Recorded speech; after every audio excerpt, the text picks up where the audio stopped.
On this episode of the Ask Mike Reinold Show, we do a live episode on Instagram Live where we answer a bunch of questions from readers in the moment, live, right? That's what live means. So join us. It's a great episode. We do it live. We're going to probably do more of these in the future. So enjoy. The Ask Mike Reinold Show. Helping people feel better, move better, and perform better.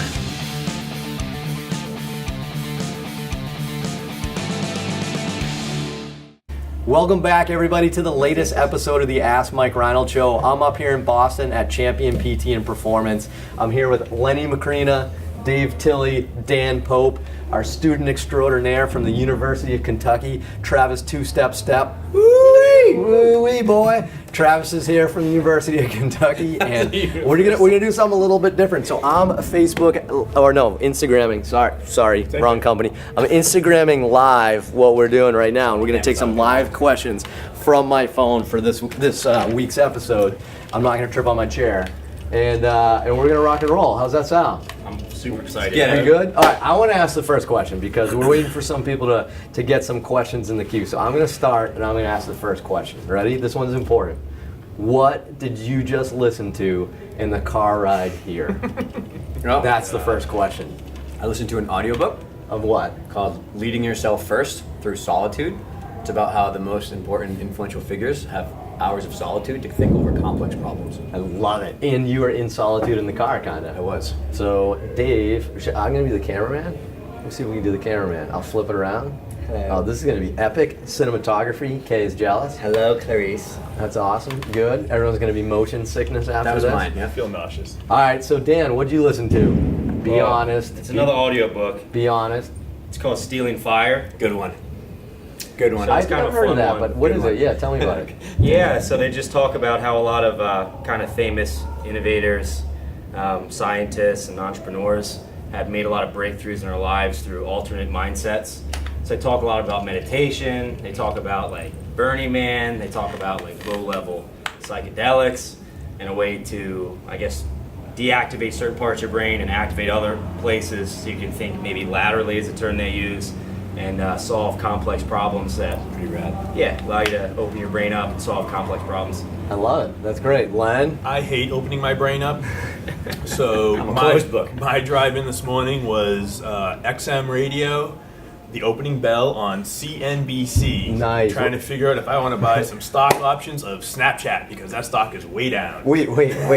Time. I'm gonna. Good. I just wanted to add that in there. Why would you buy Snapchat right now? I feel like it's such a fail. We're on Instagram Live right now. It's way down. For a reason. I did this with Facebook. It's completely different worlds, but it worked out for Facebook. So I'm just keeping an eye on Snapchat. I'm so down on Snapchat. I am too. So anyway, I'm super boring. I listen to Pearl Jam radio on XM because that's kind of really all I listen to.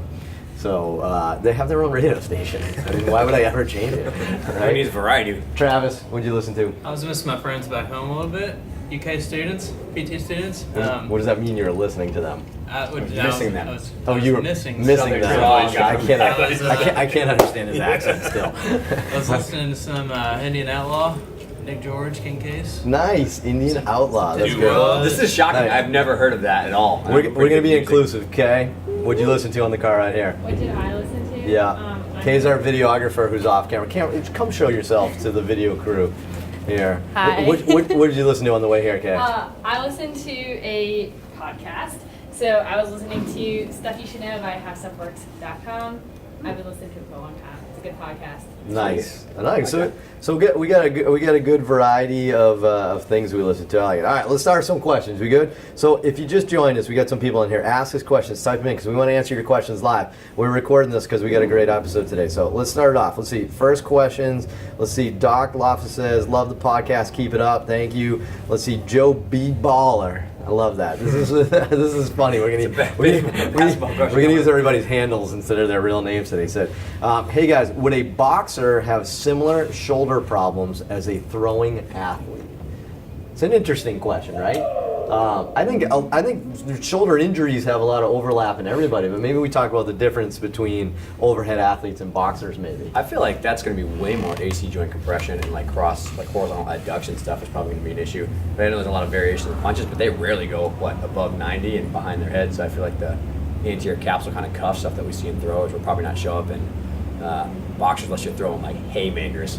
Right. Probably, as I would say, it's more repetitive AC joint. The way I stuff. punch, it would be similar because I'd be like. No, Lenny I would gets say- calluses on his hands. I thought that's how you talk. I do a lot of things like Lenny that. gets calluses on his hands. I from always say slapping. different worlds, right? Yeah, like I would it's a say so. compression. Yeah. It's more like posterior glenoid or Benching posterior things now. labrum. It would be AC Yeah. joint. Right. Pope had to go in posterior impact. Right, Posterior right. translation. Yeah. So I would think different worlds, but Yeah, I'd say the same thing. I think that there's a lot less rotation probably in punching, depending on the type of punch, you know. I'm not in that world, so I don't have a great answer for you, but I imagine you'd have a similar rehab program for those athletes, but you'd probably have to cater it just to be specific to get back to sport.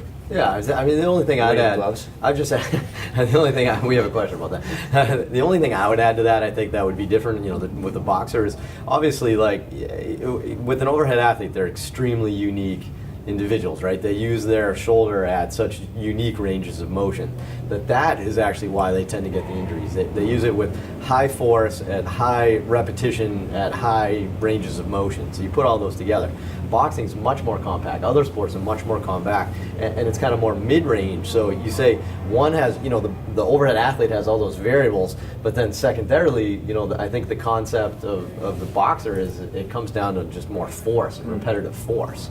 You know, so it's just always that compact. So I'd say they're definitely different. I don't know. You know, I hope we answered that well, Jojo B-Ball. Or anyway, awesome. All right, next question. We got J.W. Rouse. I hope I'm saying names right. J.W. Rouse says, "What is your best advice or recommendation for going into a Major League Baseball clinical rotation?" Well, I'll take this one. I think no. So, geez, so Major League Baseball clinical rotation. So I'm going to assume you're a PT student, or maybe you're an athletic training student, and you're going into a clinical rotation. I mean, if you're going into professional sports, we'll say, so it doesn't have to be Major League Baseball, but if you're going into professional sports as a student, I think the biggest thing you got to go in there is you got to go in there and be prepared to hustle. I think that's the biggest thing. You go in there. I mean, this is pro sports. This is supposedly the cream of the crop, right? Like, this is the highest level of individuals you can potentially learn from. Oftentimes in professional sports, it's not necessarily complicated with what you do all day, right? It's more about understanding the nuances of it, like, you know, just the way the game goes, the way a training room goes, the way it goes. It's the nuances. It's knowing that at 4 o'clock in baseball, you go out to stretch and the strength coach has to run them through this routine. You know, it's understanding the little things, like understanding, you know, the impact of all your decisions and what that means for like the designated, you know, the DL, you know, roster decisions, right? Like we had, you know, there's so much that goes into it. That's the nuances of that sport. So I would say go in there and just be prepared to work 25 hours a day and learn as much as you can and make as many good relationships as you can. Right? So, I mean, you might be in a pro setting right now, and one, you're trying to continue that pro setting, I bet, but all the assistants that are there, maybe the assistant athletic trainers, assistant PTs, strength coaches, whatever, those are probably going to be head guys someplace else somewhere, and you want to be one of the first people they think of when they're looking to fill their staff. yeah, I agree. Hustle. Right. That's it.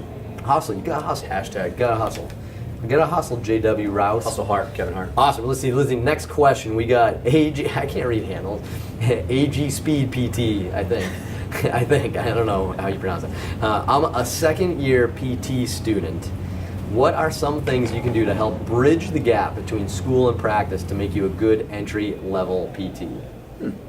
It's a good question. So you're a student. What can you do now to make you a great entry-level PT? What do you think, Dave? So there's two things that I think make a really large difference in people that I see or we see that are like really good or like amazing. So one is like you have to consciously schedule an hour per day for content. I think every day you should try to grab a new research article, grab a book. Doesn't have to be all science, but like something just to learn a little bit about your patient caseload or something you want to like know more about. That's one. Number two is I think you should openly volunteer your time to shadow people and learn from people who are mentors. Like we get a lot of people here who just want to walk in and just kind of pick our brains and see stuff, and I respect those people a lot for taking their free time and doing it. But I found that the people who are willing to learn more and pursue that, once you like kind of get that seed and you do that on a regular basis, I think it accumulates to a lot more in the long run. Yeah. I guess I would say is that you probably want to spend more time in a clinic. I don't think that always means you have to do a lot more clinic hours outside of what you're already doing. But when you have your clinical rotations, I think you should really own that as much as you can. So if you have a patient you're working with, do the extra research, come up with a plan of care, talk how you should handle this with your CI. Make sure that along the way you're doing a great job changing things, thinking about how you can make this more specific to that individual, and try to do that as much as you can with every single person that comes in. And then by the time you actually get to your first job, you're going to be prepared because you've already gone through that process. You're not necessarily relying on your CI to help you through that. You've already kind of gone through it, and you're more autonomous, independent because of it. Yeah, I think building up these guys, I think it's all about relationships, and it's all about kind of getting out of your comfort zone. I think we've said that a bunch of times on previous podcasts, that you just need to shadow other disciplines and talk with other disciplines, and all the online courses, and just take as much in as you can and get different perspectives, because you get to get out of your comfort zone, and that's always my issue, is you tend to get like, I'm comfortable here, and then that's it. You just shut it down for a period of time. You're like, wait, what am I doing? Like, I gotta do more here. I gotta see what other people are doing, because that's going to benefit me the most. So, just meet people and talk and pick their brains. Yeah, I think the only thing I'd add, and maybe this is kind of similar to what Dave was just kind of saying there, but I think, the best thing you can do is probably volunteer your time. And maybe the concept isn't that you volunteer your time and go to other PT clinics. I think you should. I actually like that idea, but maybe you also explore some other kind of disciplines, like similar disciplines that you could do, like go to some strength facilities, some sports performance facilities, gymnastics facilities, baseball facilities, right? Like kind of try to put all these things and kind of bridge the gap between these different, I don't know, careers, not careers, but you know what I mean, the different types of people you can learn from. I think that would be pretty fantastic. So, all right, let's see. Next question. We'll see. We got, what other manual therapy con ed or speakers do you recommend? So, what's your favorite manual therapy people to learn from, I guess? So, books, con ed, stuff like that, but specifically manual therapy. That's from It's Mean 20, I think, is the hashtag. I'm gonna say, do whatever. I'm not gonna throw names out because I don't even know if I have names. Bad answer, probably, but I mean, really, come on, just get anybody's. You gotta play with this stuff because it's so non-specific, in my opinion. We know palpation and the reliability that way is minimal at best or good at best. So just practice on each other. Take some courses, and I think no matter what, you'll be fine. Be vague.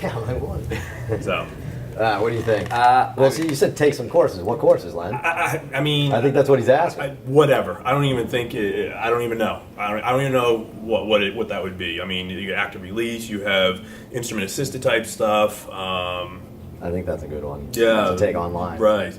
I mean, myofascial type stuff.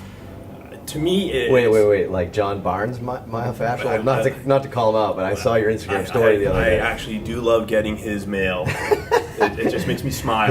His postcard was full of denim on denim. I love it. I want more mail from John Barnes. What kind of pants is Barnes never wearing? taken his course. Sorry, John. We completely respect you. Yeah, we do. I just Some love tell your me you're mail. not watching this right now, but all right. What else? What do you think? Manual therapy. Who do you learn from? Who do you I love would to say learn like a tangent of Lenny's is like I would look at the most popular types of manual therapy, right? So like joint mobs, cupping, tool work, dry needling, and then just take something for each. You know what I mean? Like I wouldn't go and sell your soul to one, but knowing that, like, I don't know, I feel like things pop up through like what people are using, and we kind of all know that all of us do certain things. Like if you understand that everyone's using tools and everyone's using cups or needles, like I would probably invest some time in it. So I took Dr. Ma's course and I enjoyed it, but you guys have taken Kineticor, you enjoyed it, right? I've learned from tool work from your course and Urson's course. I've also learned tool work from Mike Voigt's course. You know, there's like, I don't think it's the person, as long as they're up to date with current concepts and like what the research says. I feel like most courses are going to have a lot of overlap. Definitely. Dan? That's what I was trying to say. Yeah, right. So Dan, who would you got any recommendations on anyone specific? I think you guys said that so well. Well, yeah, I think it's important to probably try a lot of these different things. So if you're going to do some of Thomas Myers, active release, I dry needle, we do a lot of cupping, we do a lot of tool work. I think what's important that's maybe not said as much is that every single person is going to be a little different in the way you treat them. Like one person's neck is super stiff and certain tools are going to work really well for that individual, or it's not going to work well for someone else. The other part is that some people have different body types, so when you start working on a certain muscle, it's going to be a little different for me versus Dave, right? The other piece is certain tools work better for different areas, and there's a lot of testing and trying, right? Do a lot of stuff, laps with a tool, doesn't feel great to run over someone's ribs, or maybe use your hands, maybe use a cup. So I think a lot of times we get kind of married to one form of manual therapy, but vary it, try it, test, retest, see what works best for you, and don't be afraid to try new things. You can't be a one-trick pony if like somebody comes in, they're like, all you like to do is manipulations, or all you like to do is Graston or whatever it is, or tool work, and someone's like, I hate manipulations. Like, now what? You know what I mean? Like, yeah. a That's lot a of good these, point. a lot of these studies are That's a showing good that like point. what gets someone better is their perceived notion of what's going to make them feel better. Like I got my neck cracked one time, I hated it, but I love dry needling. All right, I'm probably going to dry needle. Like we've worked with a few athletes that just despise dry needling. And I'm like, I think dry needling is the best thing for you, but if you're sitting there miserable, it's not going to Yeah, work just out. sweating well. it out. Exactly. Care about the needle. Somebody watched Yeah. Dan needle somebody and she almost passed out. And I was like, well, I'm probably not going to dry needle you today. Yeah, good So point. that's my 2 cents. So, I mean, the only thing, again, I think I agree with her. I think everybody did really well. Answering that there is, I think the general topic is be diverse, right? Don't sell your soul to one kind of thing. Be diverse, and I think the more you can add to that, it gives you more options for the person. But you're gonna find that sometimes you use certain techniques for one thing and others for another, and it's tough to just be like, I only do this. I'm a certified this, right? It's tough to be that way. So for manual therapy, I mean, what do we use the most here? We use instrument assisted a ton. That's a big one for us. So learn that. We do a lot of pin and stretch, or you can go to an active release course. They do a great job at those courses. We do a lot of ART. I found that to be super helpful. And then I think for my soft tissue, I think I mention this a lot, but I think I'm very in tune with Tom Myers and his anatomy trains. Anatomy trains is the concept. The way Tom Myers does fascial release, kind of like his version of Rolfing, I think is very in tune with how I treat and how I perform my manual therapy. So something to keep in mind. So. Awesome. All right. Well, I think that was good. I mean, it was good. My arms are getting tired from holding my camera. Holding a camera. I don't know how Kay does it all day. My arms are tired. But that was good. Great live episode. We're gonna give more announcements, I think, in the future and do this better in the future. I think we just kind of did this impromptu this morning, but hopefully we'll do this more again. And we appreciate it. So if you like this, please go to MikeReinold.com. Click on the link to the podcast. Ask us some questions. We'll answer some questions offline from that form as usual as well. We're always going to do that, but please go to iTunes, rate us, review us, subscribe, and we'll see you guys on the next episode.